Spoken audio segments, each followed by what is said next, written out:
Aleluia. A paz do Senhor, meus irmãos. Evangelho de Jesus segundo João, capítulo de número 4. Evangelho de Jesus Cristo, segundo escreveu João, capítulo de número 4.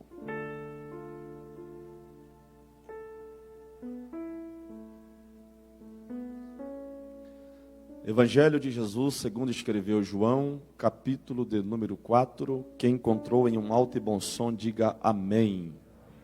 Diz assim a palavra de Deus. E quando o Senhor entendeu que os fariseus tinham ouvido que Jesus fazia e batizava mais discípulos do que João, ainda que Jesus mesmo não batizava mais os seus discípulos, deixou a Judeia e foi outra vez para a Galileia. E era-lhe necessário passar por Samaria. Foi, pois, a uma cidade de Samaria, chamada Sicar, junto da herdade que Jacó tinha dado a seu filho José. E estava ali uma fonte de Jacó. Jesus, pois, cansado do caminho, assentou-se junto da fonte. Era isto quase a hora sexta. Veio uma mulher de Samaria tirar água e disse-lhe Jesus: dai-me de beber. Porque os seus discípulos tinham ido à cidade comprar comida. Disse-lhe, pois, a mulher samaritana: como sendo tu judeu, me pedes de beber a mim, que sou mulher samaritana? Porque os judeus não se comunicam com os samaritanos. Jesus respondeu e disse-lhe: se tu conheceras o dom de Deus, e quem é o que te diz, dai-me de beber, tu lhe pedirias, e ele te daria água viva. E você diz amém. Assentai-vos, por gentileza. Queridos, é admirável a estratégia que Jesus sempre usou para alcançar uma vida. Em Samaria não foi diferente. Jesus teve algumas estratégias para transformar a vida desta mulher conhecida como mulher samaritana. A Bíblia nos relata que ele estava na Judeia.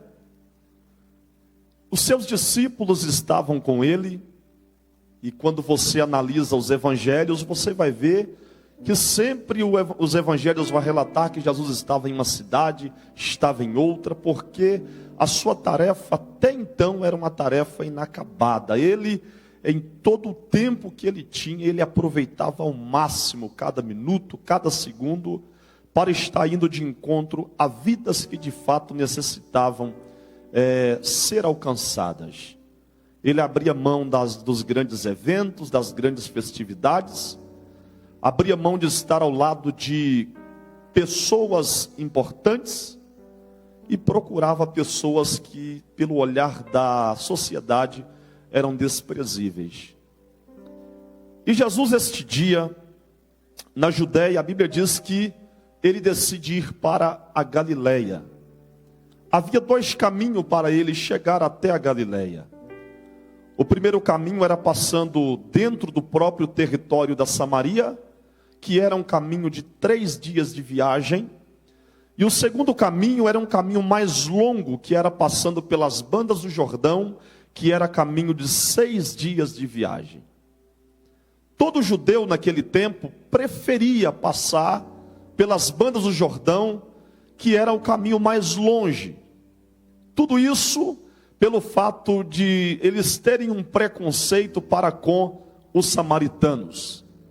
Os judeus de linhagem pura, eles tinham este preconceito, não aceitava a forma dos samaritanos cultuar, eles não acreditavam que os samaritanos eram alvo das promessas de Deus.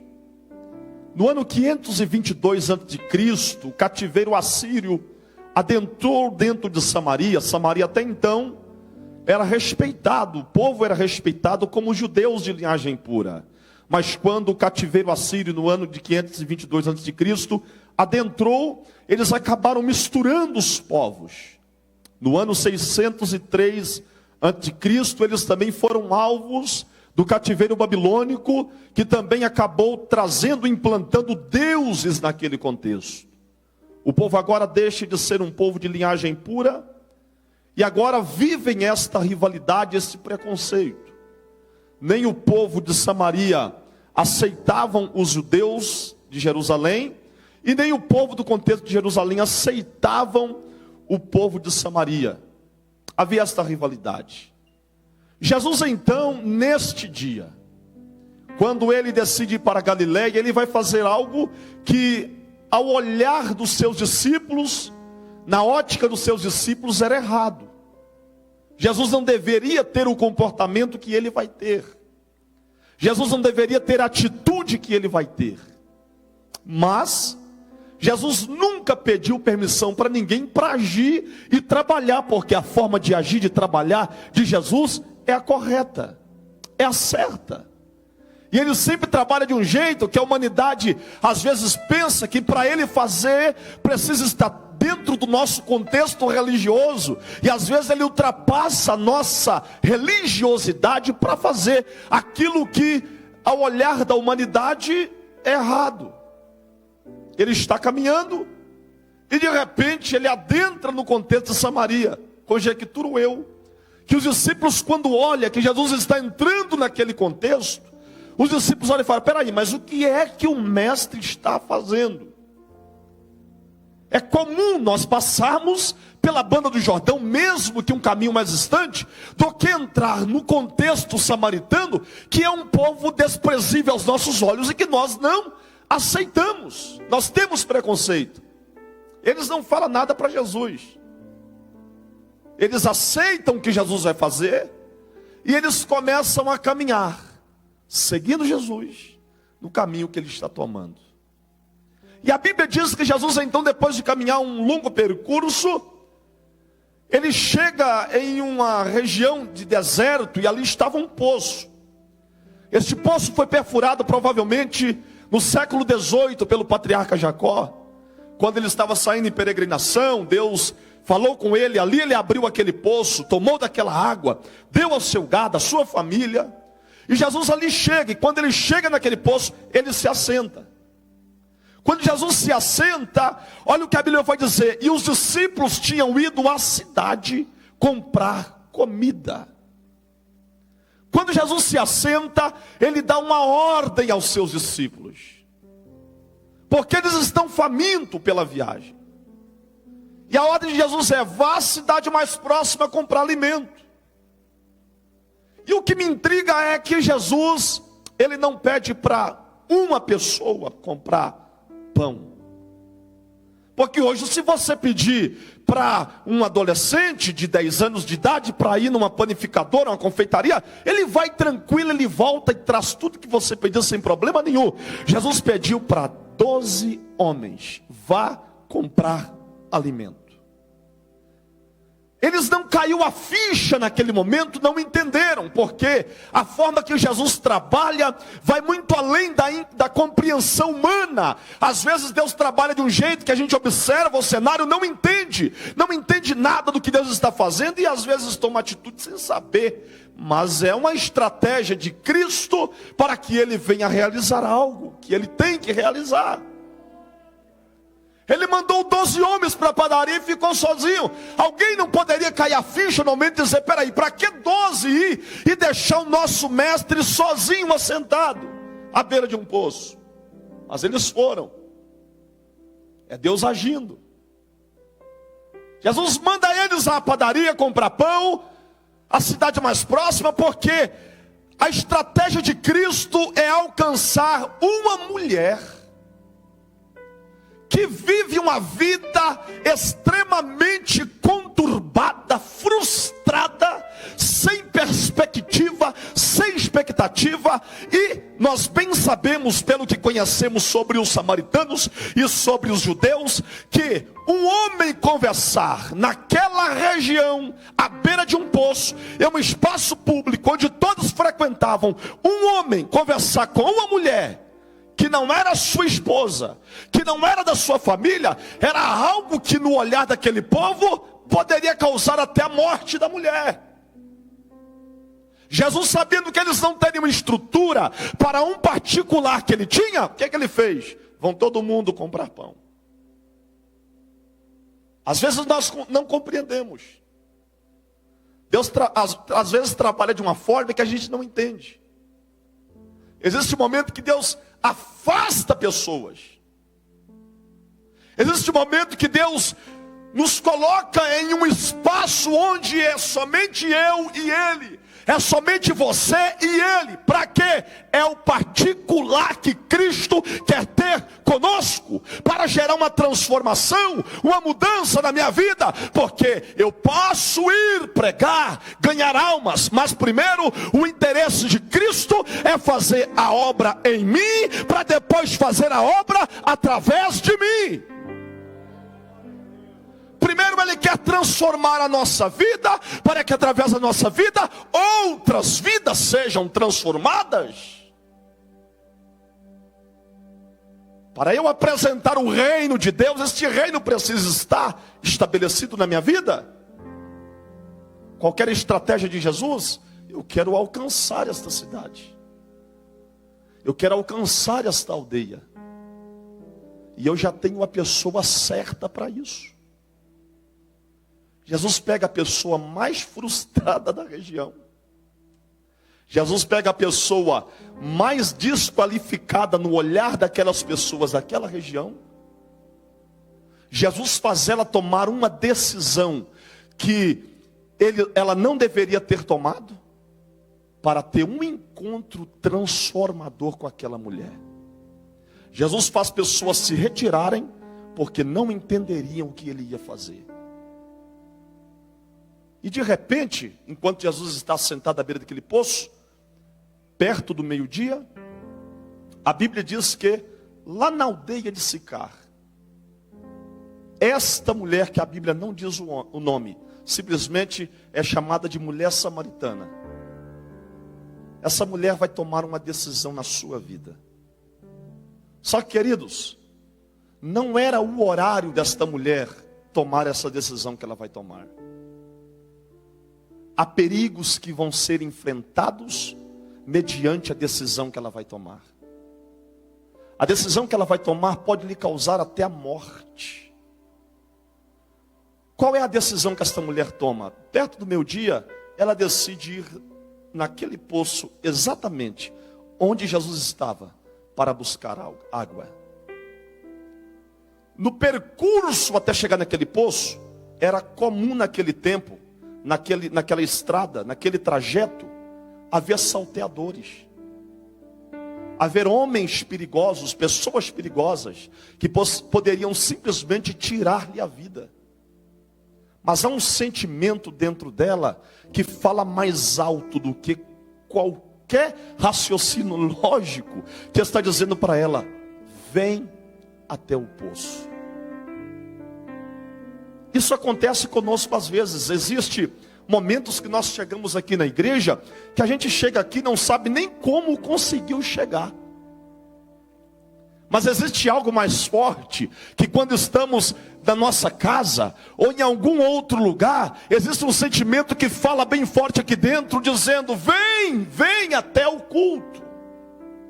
Esse sentimento nós experimentamos, porque uma das formas principais de Cristo falar conosco é no nosso coração.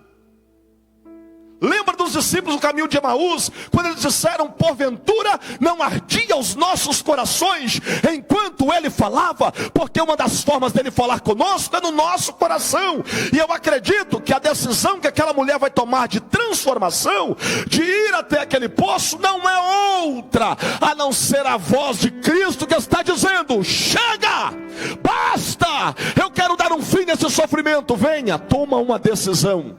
No olhar das pessoas pode lhe causar a morte, mas eu não tenho morte. Morte é o que tu estás vivendo. Eu tenho vida. Vida, venha. E ela foi. Cada passo o coração estremece, o perigo da estrada. Mas de repente, de longe, quando ela está chegando, a Bíblia diz que ela avista aquele homem que está sentado à beira do poço. Ei, queridos, quando ela avista Jesus, conjecturo, o coração dela estremece porque é um homem que está ali. E as suas vestes denunciam-o como um mestre. Mas ela, sem problema nenhum, direciona-se até o poço, pega o seu balde, que era de couro, com 3 varetas, a corda amarrada, joga no poço, e quando ela começa a puxar aquela água, observe que ela era uma mulher frustrada, uma mulher que não tinha companhias, era uma mulher que tinha relacionamentos frustrados, e geralmente toda pessoa frustrada, decepcionada com a vida, são pessoas que se isolam, são pessoas que não têm convívio social, são pessoas que preferem retirar-se e estar só. Ninguém conversava com ela, ninguém comunicava-se com ela, ninguém ouvia a condição que ela vivia, a situação que ela estava, com a alma conturbada. E Jesus, sendo ele um psicólogo por excelência, quando ela lança aquele balde e puxa, Jesus detecta a tristeza na alma e começa a dizer para aquela mulher da seguinte forma: quando ela puxa a água, ele diz: mulher, dai-me de beber. Jesus fala com tranquilidade, com mansidão, com temperamento equilibrado. E aquela mulher, em contrapartida, olha para Jesus e disse: como pode tu, sendo judeu, pedir a mim, que sou samaritana, água de beber? Tu não sabe, tu conhece que os samaritanos, eles não se dão bem, não se comunicam, não conversam com os judeus. Porque automaticamente alguém frustrado, com a alma carregada, com o coração conturbado, quando você conversa com alguém que vive uma vida isolada, uma pessoa que não se comunica, automaticamente você quer trazer uma palavra, mas ela simplesmente volta para você palavras mais com ira. Porque o coração está machucado, a alma está angustiada. E quando ela olha para Jesus e diz: como pode tu, sendo judeu, pedir a mim, que sou samaritana, água para beber? Jesus olhou para ela com tranquilidade e disse: mulher, se tu soubesse quem fala contigo. E Jesus não volta as palavras para ela com ignorância, da mesma forma que ela está. Ele fala com toda tranquilidade: se tu conhecesses quem fala contigo, tu lhe pedirias e ele te daria uma água viva. Viva. E ela olhou para Jesus e disse: mas espera aí, como assim água viva? Tu és maior do que o nosso pai Jacó? E ela começa a entrar numa discussão com Jesus. E Jesus olha a mulher: se tu beber desta água, tu tornará a ter sede. Por quê? É a estratégia que Jesus está usando para poder tratar com o emocional, com a alma daquela mulher. Porque o mesmo Jesus que pediu a ela água de beber, é o mesmo Jesus que gritou um dia de braços abertos: quem tem sede, vem a mim e beba. Quando ele fala: eu te daria uma água viva, ele está dizendo: mulher, entenda, eu não quero já chegar de imediato tocando na ferida, porque Jesus sabia detalhadamente como estava a vida dela. Jesus estava dizendo: mulher, entenda, aqui está a água viva para você, mulher. E aquela mulher diz: mas será que tu é maior do que o nosso pai Jacó, que tomou desta água, deu de beber ao seu gado, à sua família? Jesus olhou: mulher, quem tomar desta água tornará a ter sede, mas quem beber da água que eu lhe der, nunca mais terá sede. O que Jesus estava dizendo: mulher, ei, quem tomar da água que eu lhe der, esta água se fará nele uma fonte. Jesus está dizendo: chega de querer saciar a tua sede em poços existenciais. O que tem de pessoas que a sede vem porque ela vem para todos, mas quer saciar a tua sede na bebida, nas drogas, na prostituição, em coisas supérfluas, erradas. E Jesus está dizendo: esta água tu pode até tomar, momentaneamente vai saciar a tua sede, mas você vai ter sede novamente. Entenda. Jesus está falando para ela: mulher, entenda de uma vez por todas o que eu quero fazer contigo. Aí entra a conjectura. Enquanto ele está tratando aqui, tem 12 lá comprando alimento, pastor Eliseu. Eu conjecturo porque Pedro era aquele sempre que se colocava à frente. E eu imagino Pedro olhando e dizendo assim: peraí, 1, 2, 3, 4, 5, 6, 7, 8, 9, 10, 11, 12 comigo. E Jesus sozinho, deixamos ele só. Conjectura Pedro dizendo: não estou entendendo. Coloque a mão assim no coração, assim no peito, e diga assim: o que Jesus está fazendo na minha vida. Diga: o que Jesus está fazendo na minha vida não é para ninguém entender mesmo, porque o que ele tem é um particular comigo. Tem hora que ninguém entende o trabalhar de Cristo, a forma que ele está agindo. As pessoas não compreendem. Ele está trabalhando, ninguém está entendendo. É os olhando dizendo: mulher, olha aí, ó, é um poço. Quem tomar dessa água tornará a ter sede. Mas aquele que beber da água que ele der nunca mais terá sede, porque esta água se fará nele uma fonte a jorrar. Em outras palavras, não adianta querer saciar a tua sede em água parada. Água parada, nós bem sabemos o que acontece: fica poluída, infectada. Nós bem sabemos que não é saudável. Água que jorra é diferente. Eu me lembro quando eu morava no interior de Minas Gerais. Eu trabalhava, meu avô tinha gado, tinha cavalo, esse tipo de coisa. E eu tinha 8 para 9 anos, meu avô já fazia eu ir lá nos capoeirão do mato buscar.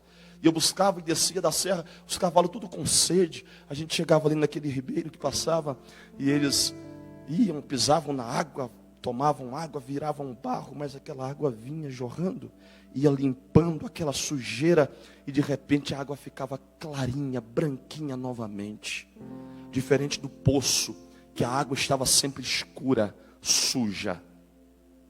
O que Jesus está dizendo para aquela mulher: mulher, você vive um acúmulo neste poço existencial que está dentro de você. Você não é feliz. Você não está bem. E toda vez que vem aquela sede, você vem procurar saciá-la no ambiente errado, com decisões erradas, no lugar errado. Mas eu te apresento uma água que é diferente. Esta água, às vezes haverá momento que até aparentemente ela vai sujar, mas ela vai correr, ela vai jorrar e vai purificar novamente. Vai ficar saudável, vai ficar potável. Vai ser saudável para a tua saúde emocional e espiritual. Aleluia. E de repente ela não vai entendendo, porque, queridos, Jesus é diferente de muita gente que faz parte às vezes da nossa vida. Tem gente que já chega de imediato aponta o teu erro, tem o prazer de denunciar as coisas erradas que você fez, jogar no teu semblante, na tua face, tem o prazer de te ver cabisbaixo, decaído, triste. Jesus é diferente. Jesus tentou de todas as formas falar para ela que ele queria mudar a história dela, e ela não entendeu. Aí observe que Jesus muda de um contexto para o outro assim de imediato. Quando ela não entende, Jesus olhou e falou assim: ó, mulher, é o seguinte, vai chamar teu marido. Olha para o que tem a ver marido com água? O que tem a ver o relacionamento dela com a água que ele quer tomar? E Jesus diz: chama teu marido.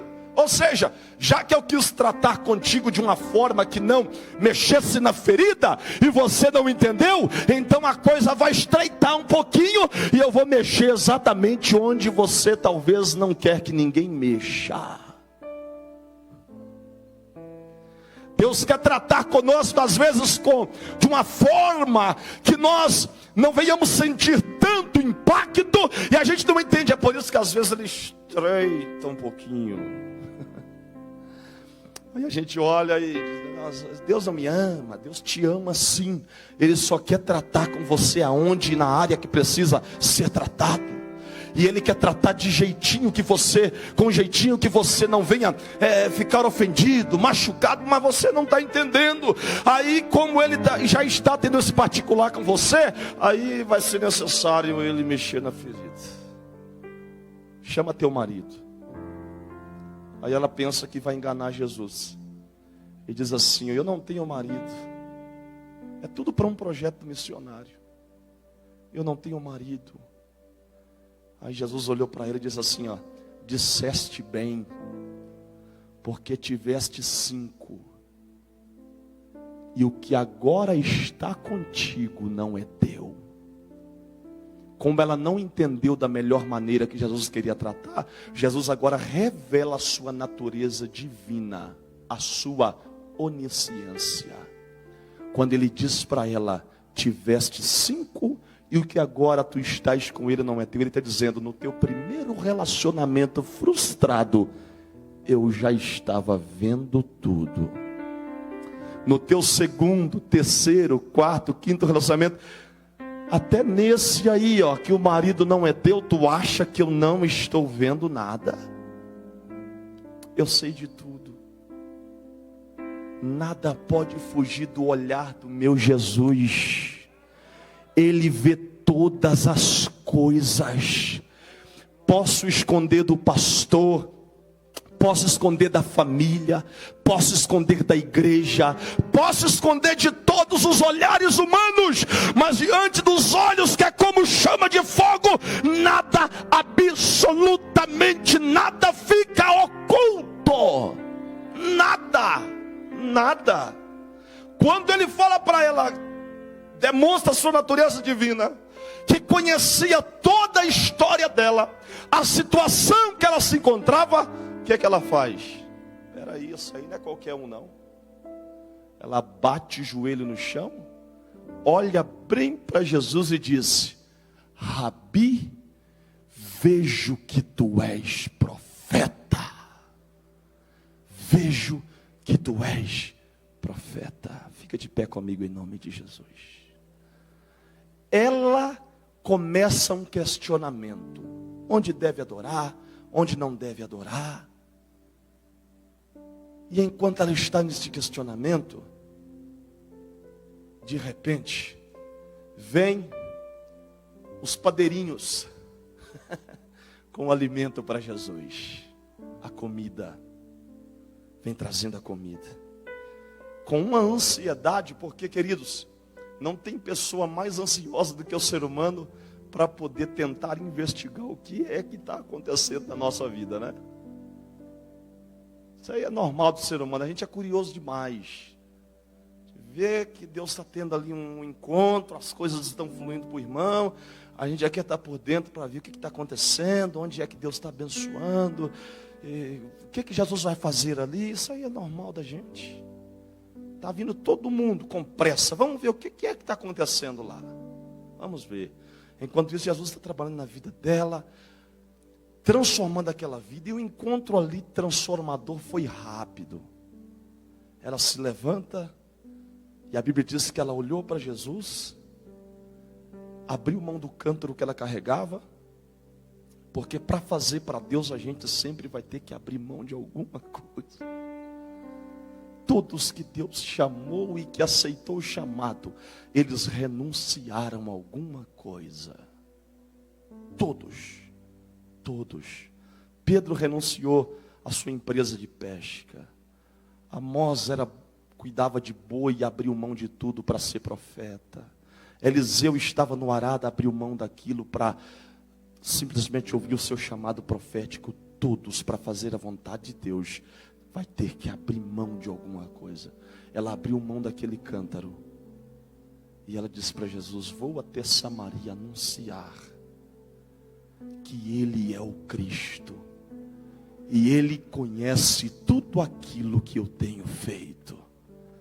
Enquanto ela está saindo, os discípulos estão chegando. E enquanto eles chegam, eles olham para Jesus e ficaram maravilhados porque viram ele conversando com uma mulher. E ele diz assim: mestre, está aqui o alimento. E Jesus disse: eu não quero este alimento. Mas mestre, nós fomos comprar e trouxemos para o Senhor. Ele disse: a minha comida é fazer a vontade do meu Pai e concluir a sua obra. E olha o que o versículo 39 do capítulo 4 de João vai dizer: que quando ela foi anunciar, muitos samaritanos daquela cidade creram nele, por causa da palavra, olha aqui ó, da mulher. Deus não levantou naquele tempo, naquele dia, outra pessoa, a não ser uma mulher desprezível, frustrada, sem expectativa, sem sonhos. E ele foi exatamente à procura de alguém que ninguém acreditava e decidiu investir naquela mulher. E aquela mulher abraçou o chamado e foi até a cidade pregar que ele era Jesus. A Bíblia vai dizer assim: por causa da palavra da mulher que testificou, dizendo: ele me disse tudo que eu tenho feito. Assim então, os samaritanos foram até ele e pediram-lhe que ficasse com eles. E ali ficou 2 dias. E muitos mais creram por causa da sua própria palavra. Aleluia! Meu coração estremece quando eu vejo a estratégia e o projeto do meu Deus para levantar alguém. E ao mesmo tempo eu vou para Marcos capítulo 5, quando eu vejo ele encontrando também um homem desprezível, que era aquele gadareno, que não tinha mais convívio social, porque morava no cemitério. O homem não tinha mais identidade, porque quando Jesus chegou e perguntou o nome, ele disse Legião. Não tinha nome. Aquele homem não tinha pureza, porque ele não tinha vestes. Ele estava simplesmente nu, andando naquele lugar. Jesus chegou, transformou a vida dele. Ele queria ir embora com Jesus, e Jesus falou: não, fica, volta para tua casa e conte tudo o que aconteceu contigo. E se der tempo, pregue em Decápolis, conta o teu testemunho, conta tudo o que lhe aconteceu. Queridos, Deus não chama pessoas com poderes aquisitivos, exatamente. Jesus não chama pessoas somente pela sua classe social elevada. Jesus está procurando pessoas que, independente do seu nível, independente da sua posição, abracem o chamado e diga: Senhor, eu quero fazer. Eu quero fazer. Jesus não deixou ali discípulos, nem em Samaria, nem em Gadara, não deixou discípulos. Ele falou: é você que vai pregar. Ah, mas eu não tenho Bíblia. O teu testemunho. Porque a pregação tanto desta mulher samaritana como do gadareno não foi Bíblia, foi testemunho. Testemunho. Abrace a responsabilidade. Eu não creio que tenha alguém aqui que não tenha um testemunho para contar. Todos têm um testemunho. Todos têm um testemunho. Eu estava agora há poucos dias, até conversei com um presbítero aqui do Giopo. Já conversei com o pastor, o rapaz que fazia os cartazes para nós, Alisson Lemes. Ele é pastor de igreja agora em Guarapuava. Eu me lembro no ano de 2013, eu fui pregar em Guarapuava, em alguns eventos. E eu preguei, e esse jovem estava lá. Naquele dia ele chegou perto de mim e falou: quero ser batizado com o Espírito Santo. Orei por ele, impus as mãos, e Deus, pela sua misericórdia, o batizou com o Espírito Santo. Depois de muitos anos, eu recebo a mensagem dele, dizendo para mim: aquele dia eu fui batizado com o Espírito Santo, a minha vida foi transformada. Hoje sou pastor setorial setorial de igreja e ganho almas e vidas para o reino de Deus, é que o servo de Deus disse que esta noite, se você ganhar esta uma pessoa vai ganhar mais uma. E assim vamos crescendo o número de pessoas que aceitam o Evangelho e têm a sua vida transformada. Com a permissão do pastor, eu quero orar esta noite por você, que está disposto a sair daqui esta noite com um sentimento novo na sua vida. Você que está disposto a sair daqui nesta noite com um desejo missionário na sua alma. Não estou dizendo que você vai ter que ir para um campo missionário, que você vai ter que dedicar sua vida somente a isso. Não. Mas quando nós temos um desejo missionário, sabe o que é missões? Missões é a maneira de Deus olhar para a humanidade com um olhar de misericórdia, com um olhar de compaixão. Que nós possamos sair dessa noite com um sentimento diferente, com um sentimento de compaixão. A palavra compaixão significa tomar a dor do outro para si. Que possamos sair mais sensíveis à voz do Espírito de Deus. Você que quer receber esta oração, sai do seu lugar e vem aqui à frente, em nome de Jesus. Vem à frente que eu vou orar por você. Vem à frente que Deus quer implantar em você um sentimento novo aqui.